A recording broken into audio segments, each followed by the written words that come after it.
En la dulce sensación de un beso mordedor, quisiera,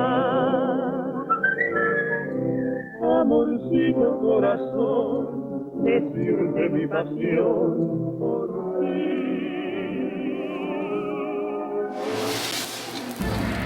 Hace 60 años, México perdería al ídolo del cine nacional, Pedro Infante.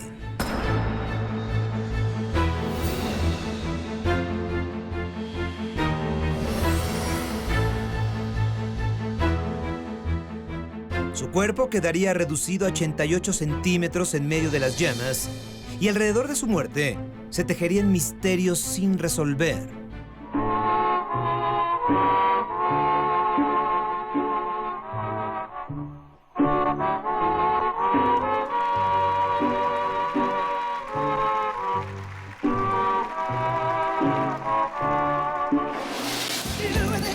Sería una de las máximas estrellas de la música en la década de los años 80.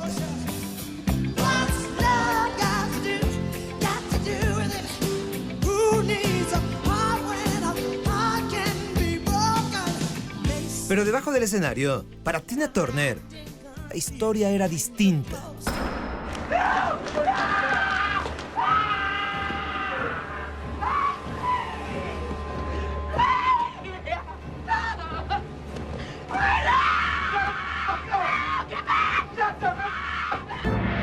Serían 16 años de maltrato, humillación y violencia psicológica de parte de su creador y pareja sentimental.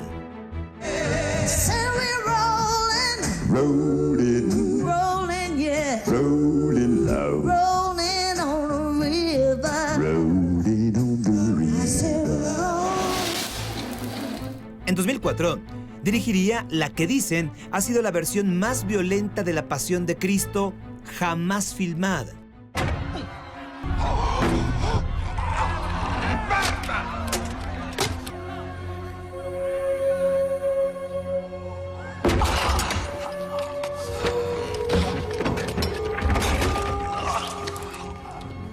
El nombre de Mel Gibson volvería a colocarse en el centro del escándalo. Sería acusado de antisemita, criticado por su fuerte temperamento, y una vez más saldría a relucir su autodestructiva vida a causa del alcoholismo. Years go by, you're fine.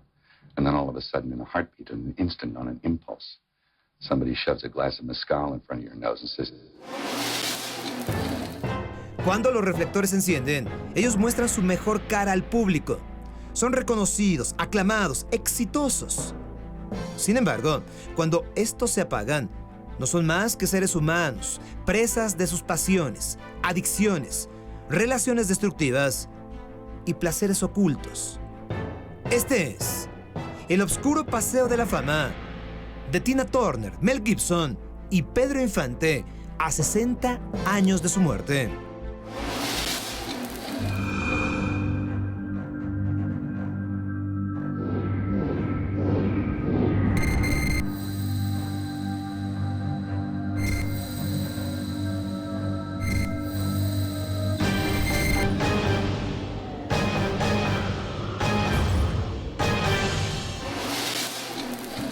El 2 de julio de 1976, la cantante Tina Turner viajaba con su esposo Ike de Los Ángeles a Dallas.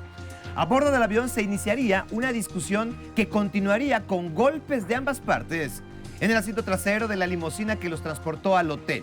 Pero, una vez en la habitación, Tina Turner tomaría una de las decisiones más importantes de su vida: terminar con la brutal violencia física y psicológica que le atormentaría a lo largo de 16 años. Este es el oscuro paseo de la fama de Tina Turner.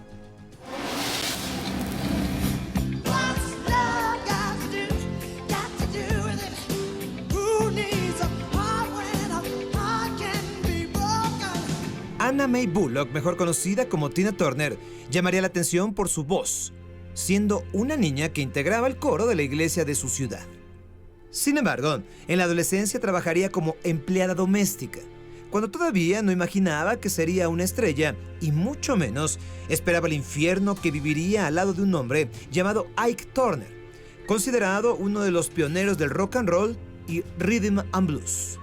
Ike y su banda tocaban en un centro nocturno que Tina y su hermana frecuentaban, y sería ahí, a finales de los años 50, donde la cantante recibiría su primera oportunidad de ser escuchada, para luego integrarse al mismo grupo y adoptar el apellido Turner.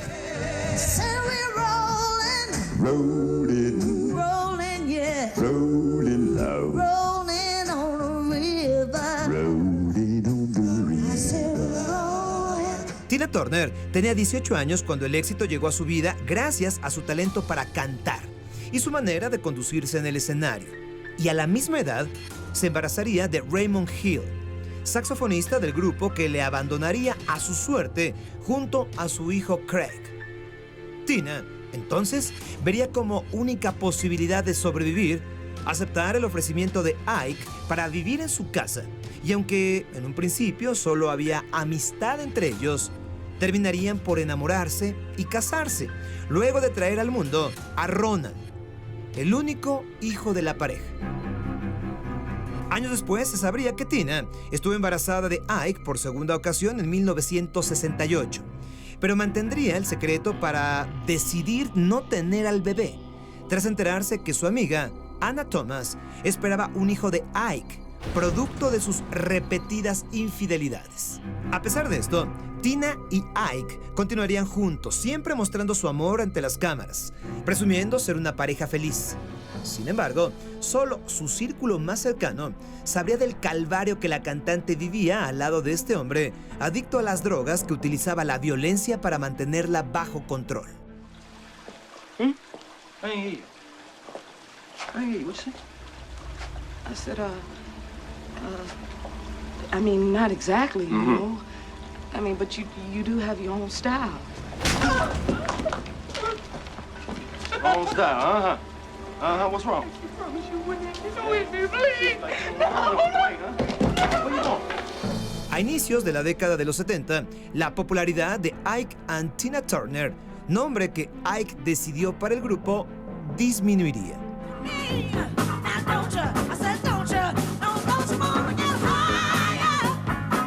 Sería la época en que Tina aceptaría interpretar el papel de la reina del ácido, Acid Queen, en la película Tommy de los Who, lo cual le valdría críticas positivas.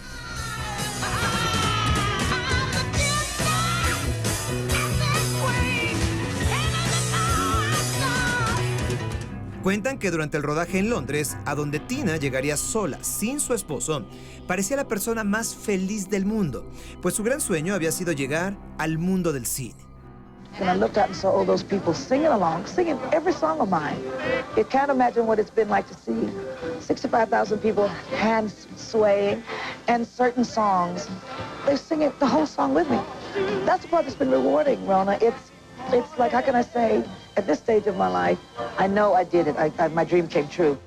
Pero sin duda, el éxito de Tina no agradaba a su esposo. Peor aún, cuando por esos días la cantante grabaría su primer disco como solista, Ike haría todo lo posible por boicotearlo, al punto de lograr que fuera un fracaso. Llegaría al punto de sobornar a los agentes de promoción de United Artists para que no publicitaran el segundo álbum de Tina, el cual, por supuesto, también sería un fracaso. Lo peor se vivía dentro de casa. Los celos profesionales acrecentarían la violencia de Ike contra Tina. La golpearía con mayor frecuencia, multiplicaría el maltrato, mientras se volcaba más en la heroína y el crack. Dicen que Ike no dormía, que podía beber toda la noche litros y litros de alcohol, y en ese estado descargaría su furia en contra de Tina, incluso delante de sus hijos pequeños.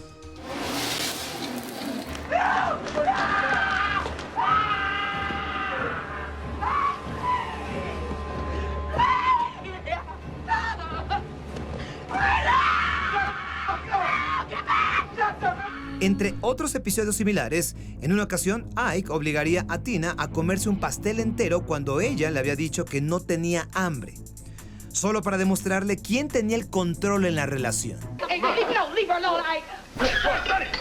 Ike, I want to read something from.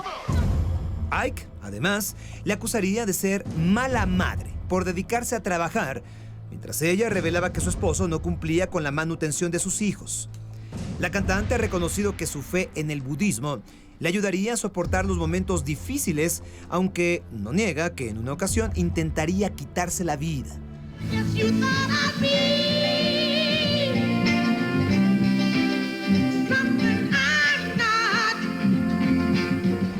Ike la maltrataba de manera física y psicológica.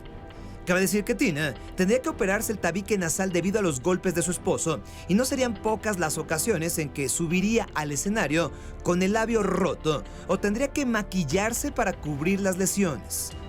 Se dice que Ike incluso la quemaba con cigarros y abusaba sexualmente de ella.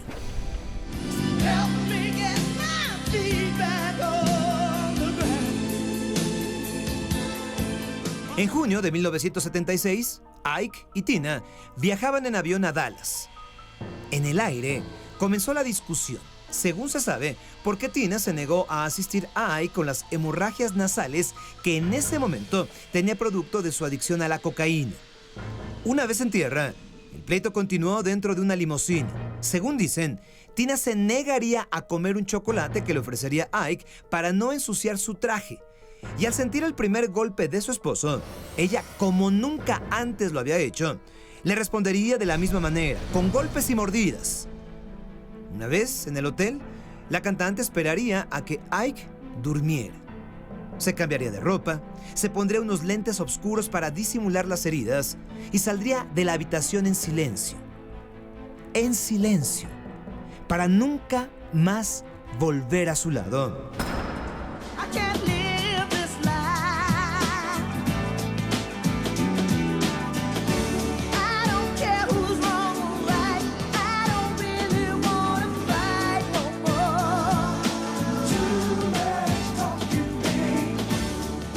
Pero el talento de Tina iba mucho más allá de Ike, aunque se le reconoce haberle dado el entrenamiento para convertirse en una estrella. Para 1982, la cantante había reconstruido su carrera, teniendo entre sus grandes éxitos de esa época la canción What's Love Got to Do With It, título de la película biográfica de 1993 inspirada en la publicación I, Tina.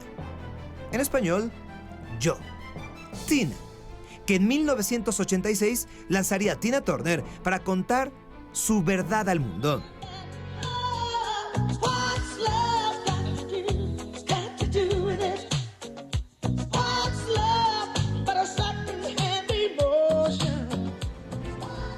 Tina iba y venía con grandes éxitos de ventas, ganaba premios, realizaba giras mundiales y por aquella época también aceptaría la invitación de Michael Jackson para grabar el sencillo We Are the World. We all a part of God's great big family. And the truth, you know love is all we need.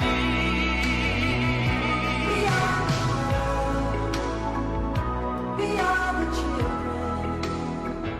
Convertida en un ícono del rock, famosa por su voz enérgica y sus bien torneadas piernas, llegado el año 2000, decidiría retirarse de los escenarios. Aunque, 4 años después, volvería con un nuevo disco recopilatorio titulado All the Best.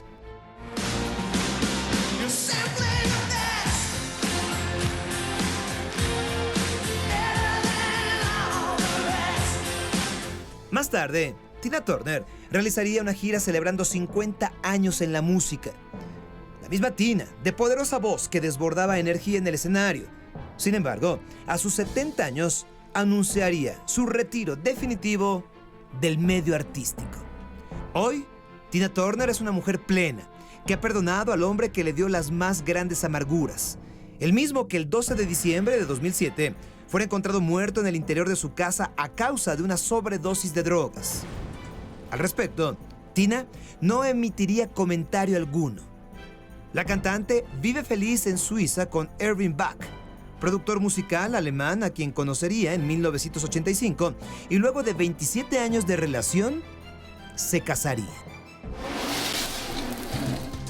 Más de 40 películas en 40 años de trayectoria respaldan su prestigio en Hollywood. Sin embargo, en 2004 rodaría la que, según anunciaría, sería la película más realista sobre la figura de Jesucristo. Pero La Pasión de Cristo le colocaría en el centro de la polémica. Esto por la violencia extrema que colapsaría de nervios a algunas personas alrededor del mundo. Y el actor, productor y director sería señalado como antisemita. Years go by, you're fine. And then all of a sudden, in a heartbeat, in an instant, on an impulse, somebody shoves a glass of mezcal in front of your nose and says,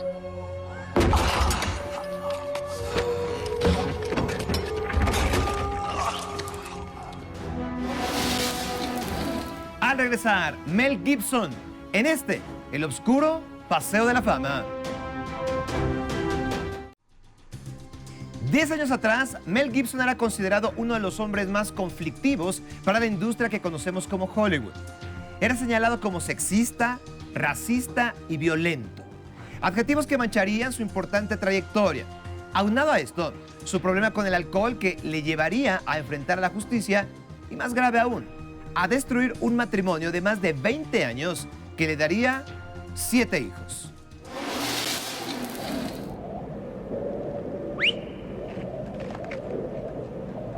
Two days ago, I saw a vehicle that'd haul that tanker. You want to get out of here? You talk to me. En 1979, Mel Gibson tenía 21 años de edad y tan solo había rodado una película y una serie de televisión. Por eso, hay quienes dicen que la fama llegaría por casualidad, pues se le presentaría la oportunidad de protagonizar Mad Max, una película considerada de culto en la actualidad. En aquel entonces, Gibson cobraría en el papel estelar $15,000, un sueldo bastante bajo, pero aceptable para quien hacía promociones turísticas en Australia y trabajaba en una cadena de hamburguesas. Es curioso cómo le darían el papel. Cuentan que llegaría a la audición con un golpe en la cara, pues de camino habría peleado en un bar. Cuando George Miller, el director de Mad Max, lo vería, pensaría que daba mayor realismo al personaje. En 1980 se casaría con Robin Moore, una enfermera que habría conocido en una red de citas y tendría 7 hijos. Moore no imaginaría que poco a poco el actor le haría vivir un infierno a causa del alcoholismo. years go by, you're fine. And then all of a sudden, in a heartbeat, in an instant, on an impulse, somebody shoves a glass of mezcal in front of your nose and says, it's from Oaxaca. And you go, what? En 1984, sería arrestado por conducir en estado de ebriedad tras sufrir por la misma causa un accidente automovilístico.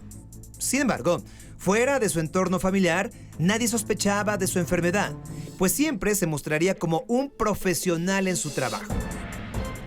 Nadie sabía que había comenzado a beber a los 13 años de edad, mucho menos que bebía 5 cervezas en el desayuno. Mel Gibson confesaría incluso que su esposa le había amenazado con abandonarlo si no dejaba de tomar. Y por aquellos años, cuando rebasaba los 30 años de edad, llegaría a contemplar el suicidio como la solución a su tormentosa vida. Pero, según el mismo actor, encontraría consuelo en la lectura de los evangelios. En 1991, tomaría un tiempo libre de la actuación para buscar ayuda profesional y un importante periódico revelaría que Gibson había asistido a reuniones de alcohólicos anónimos.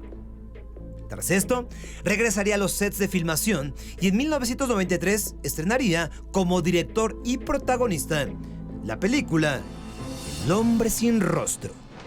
Is it this? Is this what you see? But if that's all you see, well then, you don't see me. You can't see me. Se trata de la cinta que estaría basada en la novela de Isabel Holland de 1972. Sin embargo, hay quienes dicen que los hechos que ahí se relatan fueron vividos por Mel Gibson. Siendo muy joven, caminaba de regreso a casa cuando sería asaltado por 5 bandidos, quienes le golpearían hasta desfigurarle al resistirse al asalto. Sus ojos estarían desgarrados, su cráneo, piernas y brazos fracturados, su nariz destruida, sus dientes partidos y su mandíbula desprendida. Y así viviría algún tiempo atemorizando a quienes se cruzaban en su camino, hasta que un sacerdote le ayudaría a ser operado por el mejor médico cirujano de Australia. De esta manera, lograría recuperar su vida para convertirse en Mel Gibson. No obstante, el actor nunca ha querido declarar al respecto. The boy in the car, the boy that died, did you molest him? What do you think, Neustadt? Stop playing the teacher here, just tell me. I think you've already made your mind up, haven't you? En 2006, Mel Gibson de nuevo sería arrestado y lo condenarían a 3 años de libertad condicional por conducir a exceso de velocidad bajo los efectos del alcohol.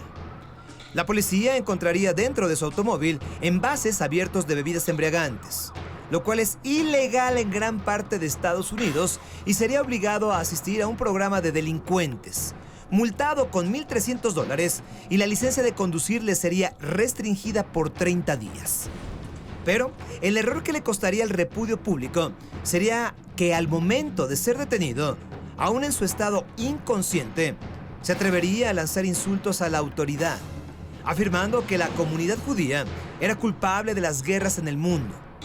El primero de otros comentarios que le calificarían de antisemita y por los que habría de disculparse.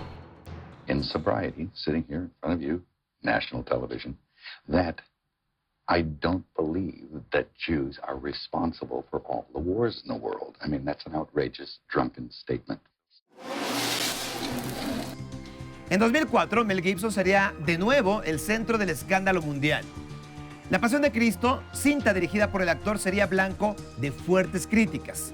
Algunos le llamarían la versión más violenta de la Pasión de Cristo jamás filmada. Gibson, además, sería recriminado por su supuesta postura en contra del pueblo judío.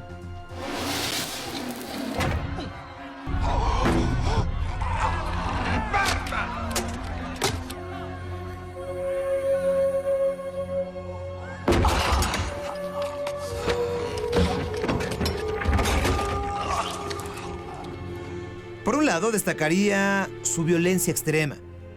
Y es que incluso provocaría que algunas personas que asistieron a verla en el cine entraran en crisis de nervios. Cabe mencionar que para esta cinta, Mel Gibson se habría preparado por 12 años, leyendo, investigando, y sería asesorado por expertos, aunque luego de las críticas admitiría que se trata de su versión de los hechos. Por otro lado, la película volvería a colocar al actor en la mira del pueblo judío por la tendencia que, según este, no les favorecía, y Gibson dejaba clara en la misma cinta que dirigió, coprodujo y escribió. Antes de su estreno en Estados Unidos, en Nueva York sería recibido por cientos de manifestantes judíos ataviados con uniformes de campos de concentración, e importantes representantes de congregaciones judías señalarían que el único interés de Gibson con esta cinta era llenarse los bolsillos. Y a este respecto, la cinta recaudaría más de $611 millones en todo el mundo. Como dato curioso, cuentan que Jim Caviezel, el actor que personificara a Jesús en la misma cinta, habría sido golpeado por un rayo durante el rodaje. Y testigos refieren haber visto fuego y luz resplandeciente rodeando al actor. 2 años después de la polémica cinta, se sabe que Mel Gibson se separaría de su esposa Robin Moore. Sin embargo, lo harían público 3 años después, en el año 2009. Mel Gibson anunciaba su divorcio, uno de los más caros en la historia de Hollywood. Tras la ruptura, en poco tiempo, Mel Gibson iniciaría una nueva relación con la músico rusa Oksana Grigorieva, con quien procrearía una hija. Pero la historia no fue distinta, y cabe decir que fue mucho peor que la primera vez, pues al comenzar los problemas saldrían a relucir grabaciones de audio de llamadas telefónicas, donde Gibson, completamente fuera de sí, lanzaba insultos y amenazas de muerte a la madre de su hija. What did you just say?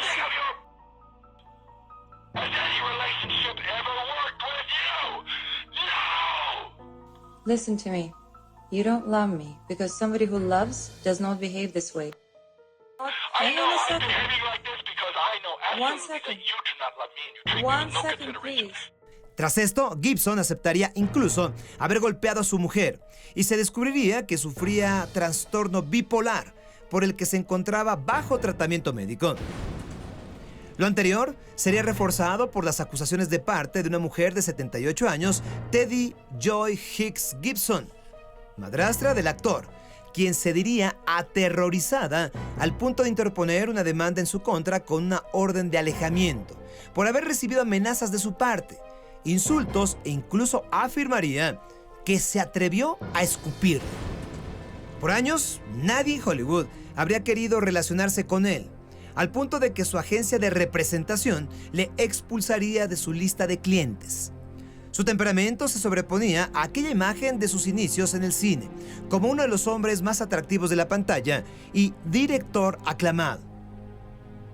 Su nombre desaparecía de las marquesinas y su aspecto cada vez más desaliñado era comentado por la prensa amarillista.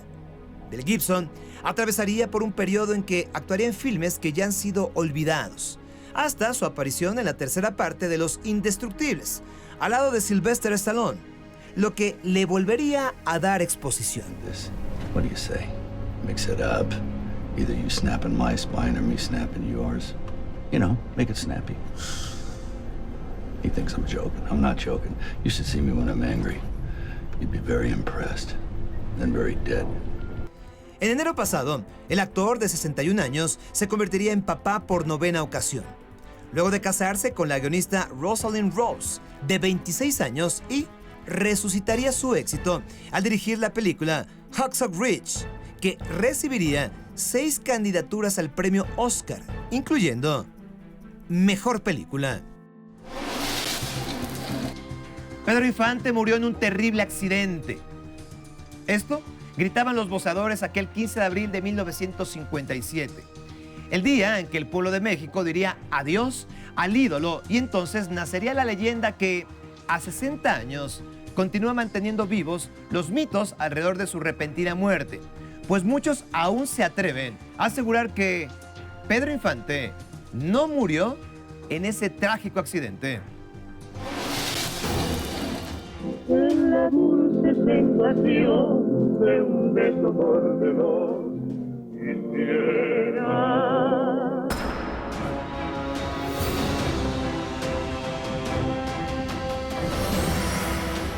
Dicen que soy mujeriego, no lo puedo remediar.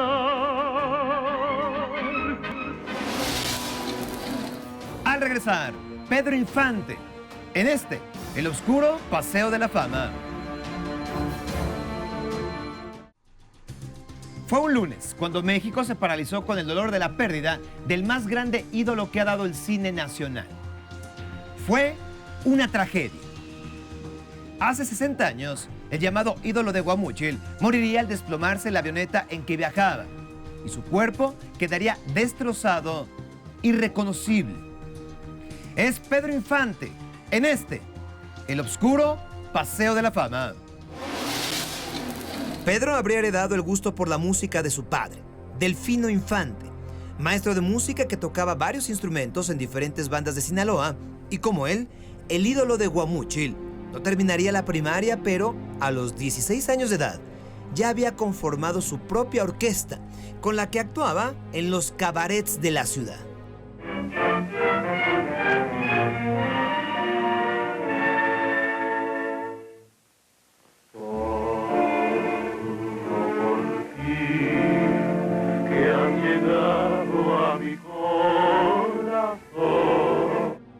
Eran una familia humilde, por lo que, además, desde muy joven, Pedro tendría que trabajar, siendo su primer empleo como mandadero en un comercio que vendía productos agrícolas, para posteriormente aprender a tallar madera, y así construiría su primera guitarra.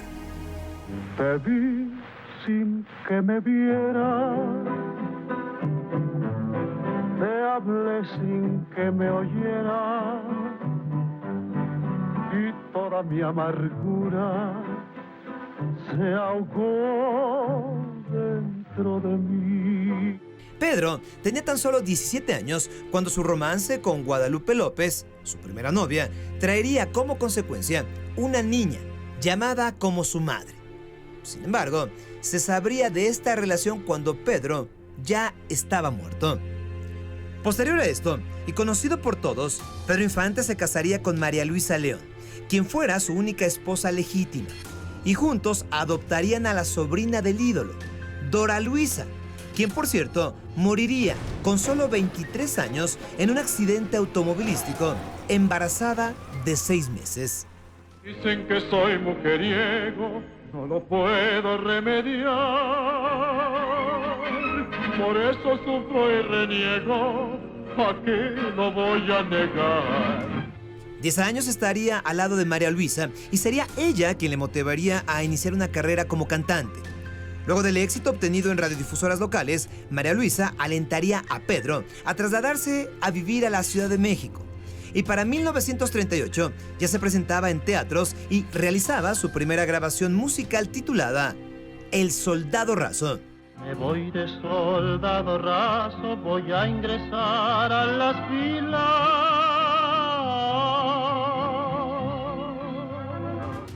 Así, pronto llegaría la oportunidad de debutar en cine, primero como extra, hasta llegar a protagonizar más de 60 películas, las más exitosas bajo la dirección de Ismael Rodríguez.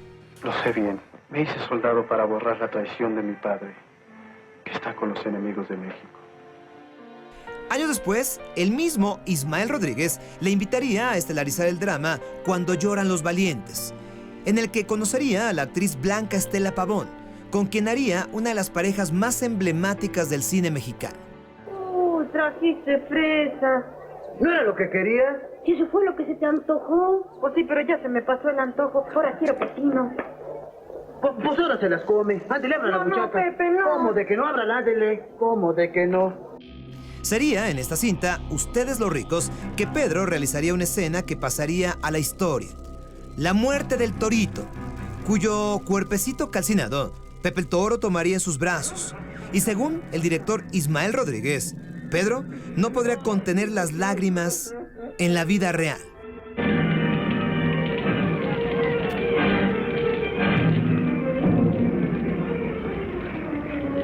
Mi torito. Mi hijito.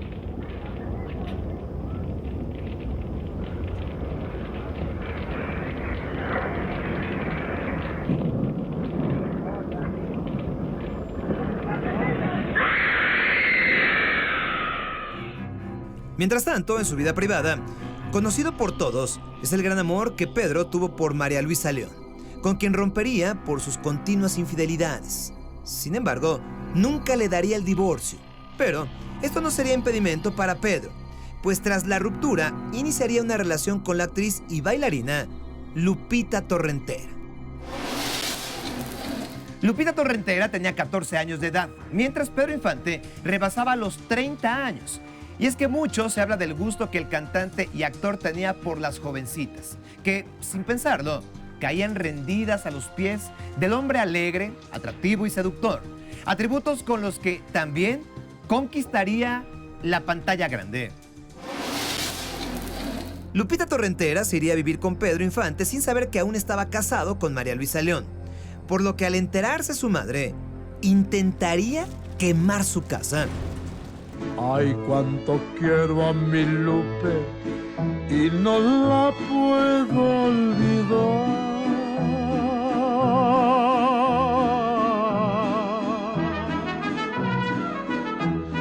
Que si Dios me da licencia, me la tengo que llevar. Lupita sería presentada con Pedro por Miguel Aceves Mejía en la XCW, pero más tarde se encontrarían en el teatro donde el cantante iría a verla actuar. Torrentera cuenta que su madre le prohibía tener relación con él, mientras Pedro le escribía recados en pedacitos de papel. Pese a todo, el flechazo sería definitivo y derivaría en 6 años viviendo juntos. Y 3 hijos. Graciela Margarita, quien moriría antes de cumplir 2 años de edad al enfermar de poliomielitis. Pedro y María Guadalupe Infante. Pero Lupita Torrentera no tardaría en sufrir también las traiciones del hombre más carismático que ha dado el cine nacional, y con todo el dolor de su corazón se alejaría de él, sobre todo desde que, según dice, comenzara a recibir llamadas de Irma Dorantes, asegurando que Pedro había estado con ella. Las mejores serenatas de este país creo que la recibí yo y me siento muy orgullosa de haber tenido esas serenatas tan bellas con todo un mariachi Vargas atrás. Parece que te pegaron. Esa no es Boca. Pareces payaso. No vuelvas a ponerte porquerías. Ya tendrás tiempo de sobra cuando crezcas. De nuevo, Pedro Infante se enamoraría de una joven de 14 años de edad, Irma Dorantes, con quien tendría una hija de nombre Irma Infante. Irma sería la última pareja de Pedro, aunque su matrimonio sería anulado por la Suprema Corte de Justicia, siendo esta la razón por la que Pedro tendría la intención de llegar a la Ciudad de México desde Mérida. Esa mañana del 15 de abril de 1957, a bordo de su avioneta.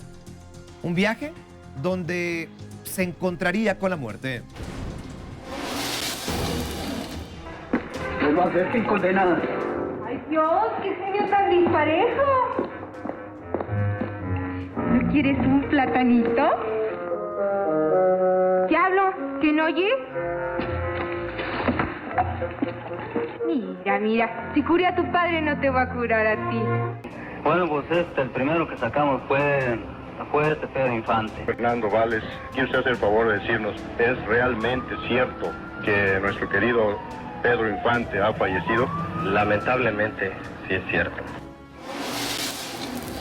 Al regresar, Pedro Infante, en el oscuro Paseo de la Fama.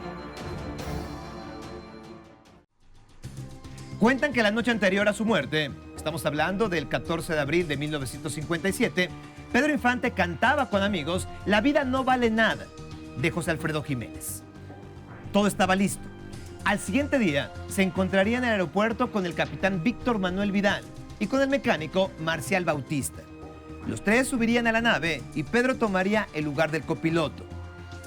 Cerca de las 7:40 de la mañana, la avioneta despegaría para realizar un viaje sin retorno.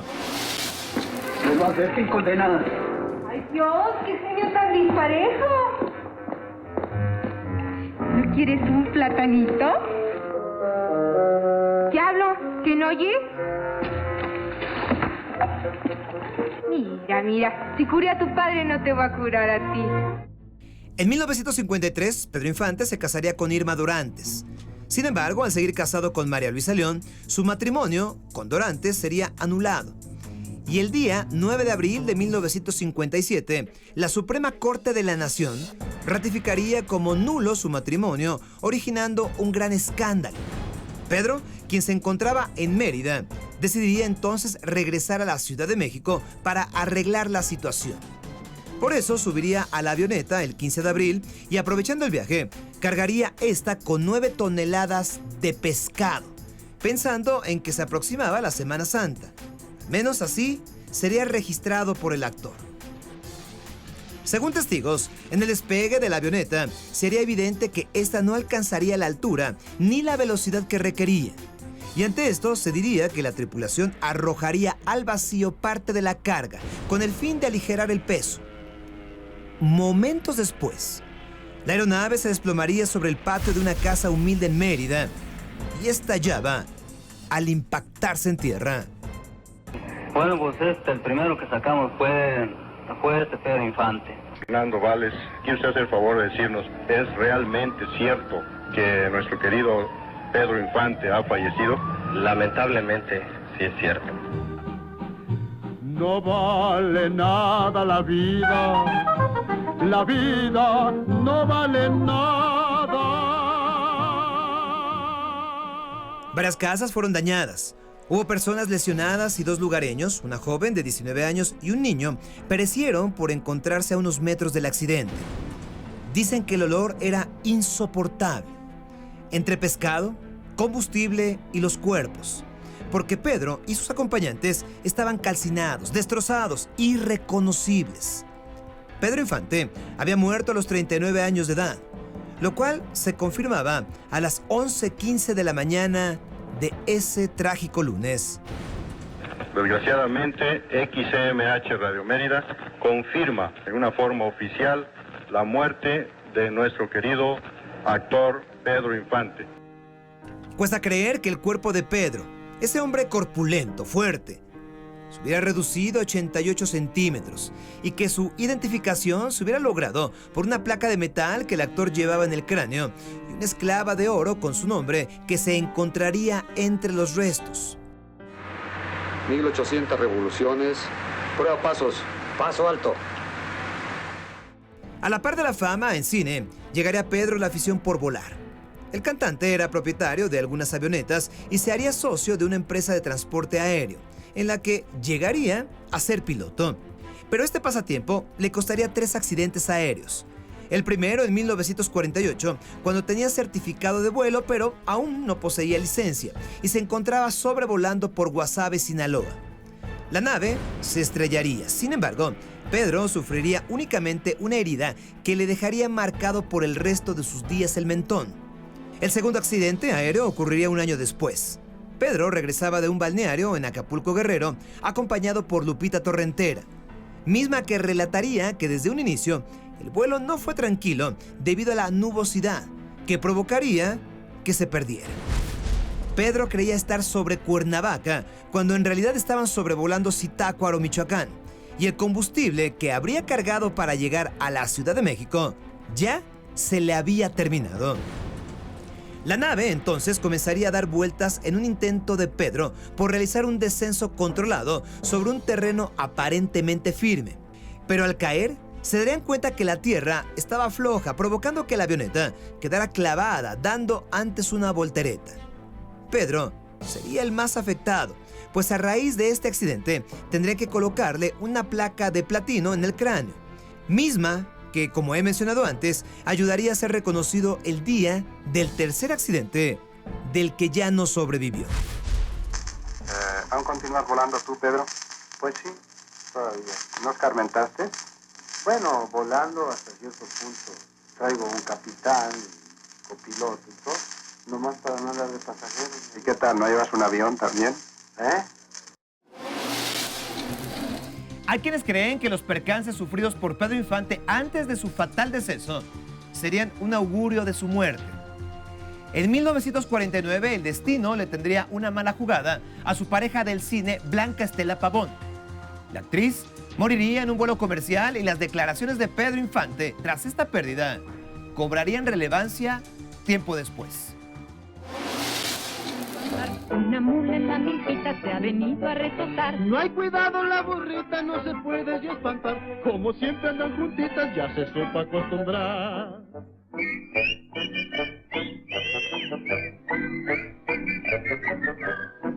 La actriz retornaría de Oaxaca a la Ciudad de México en un avión que tendría que mantenerse en tierra tras sufrir un desperfecto. Pero era tal la urgencia de Blanca Estela por llegar a cumplir con ciertos compromisos de trabajo que comenzaría a un matrimonio para que le cedieran sus lugares a ella y a su padre en otro vuelo que poco antes de llegar a su destino se desplomaría. En ocasión de la muerte de su compañera, en aquel momento, Pedro declararía: «Sé que yo también moriré en un accidente de aviación».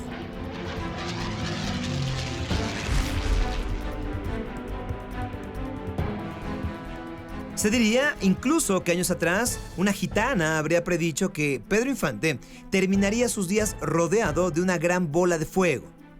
Pero al margen de la noticia, saldría a la luz pública que la carga de la avioneta era excesiva. Y es que esta incluía un lote de telas y casimires extranjeros que no habrían sido registrados. Sin embargo, varios meses después, la Dirección de Aeronáutica Civil deslindaría a Pedro Infante de toda responsabilidad en el contrabando.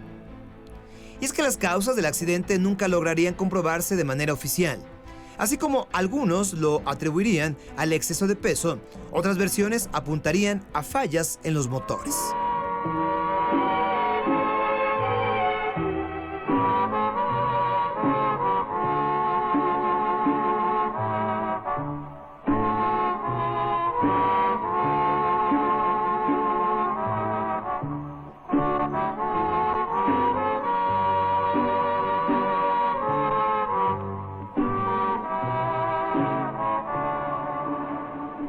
Habría cientos, miles de testigos de la sepultura de su féretro. No obstante, se cuenta la leyenda de que Pedro no murió ese día como se cree. Una de las teorías es que sería en realidad golpeado por un esposo celoso, un hombre importante, hasta perder la memoria y viviría como indigente por el resto de sus días. En los años 80, un hombre llamado Antonio Pedro decía tener recuerdo de ser el ídolo del pueblo, y tanto la similitud física como de su voz son sorprendentes. Cada que la veo venir,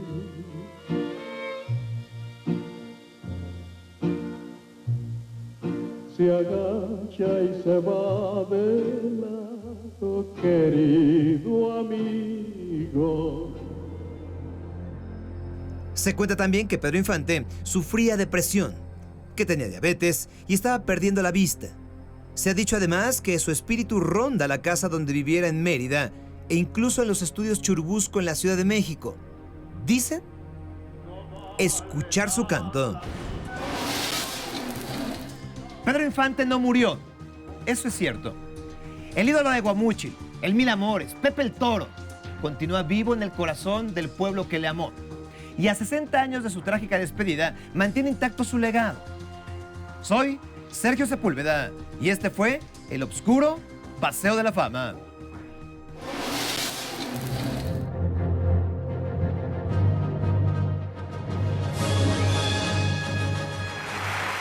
Ladies and gentlemen, Christopher Reeve.